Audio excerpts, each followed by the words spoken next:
मैं रविंद्र सिंह राठौड़, सहआचार्य राजनीति विज्ञान, राजकीय बांगड़ पीजी महाविद्यालय पाली, जो जोधपुर विश्वविद्यालय जयनारायण व्यास विश्वविद्यालय संबंध है, उसमें बीए थर्ड ईयर के प्रश्न पत्र प्रथम में अंतर्राष्ट्रीय संबंध में टॉपिक है गुट निरपेक्षता।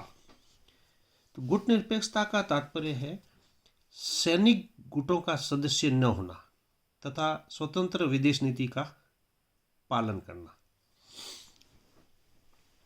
इसके मुख्य कर्णधार थे जवाहरलाल नेहरू, नासिर, मार्शल टिटो।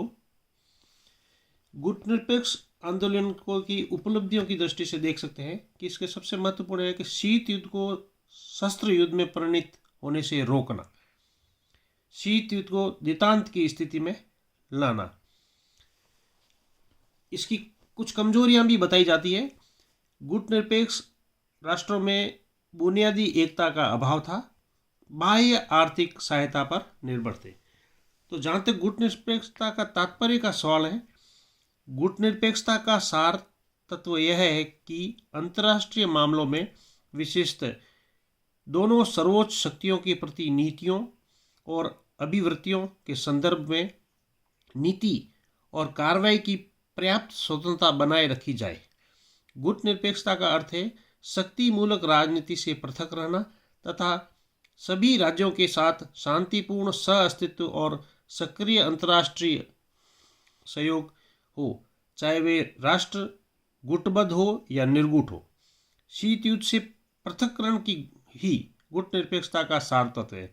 यह नीति चुप्पी लगाकर बैठ जाने की या अंतर्राष्ट्रीय मामलों में संन्यास लेने की नहीं है, बल्कि उसके अंतर्गत स्वतंत्र राष्ट्रों के साथ मैत्रीपूर्ण संबंध स्थापित किए जाते हैं और अंतर्राष्ट्रीय राजनीति में न्यायपूर्ण ढंग से सक्रिय भाग लिया जा सकता है। गुट निरपेक्ष आंदोलन के समय समय पर शिखर सम्मेलन होते हैं। इन शिखर सम्मेलन गुट निरपेक्ष आंदोलन का सबसे बड़ा अधिवेशन होता है।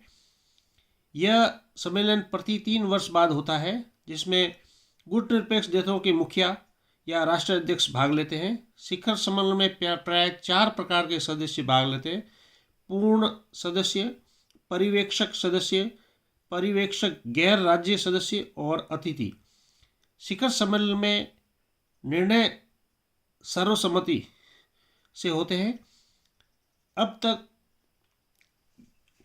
गुट निरपेक्ष आंदोलन के शिखर सम्मेलन पृथक पृथक राष्ट्रों में समय पर अनुसार होते रहे हैं।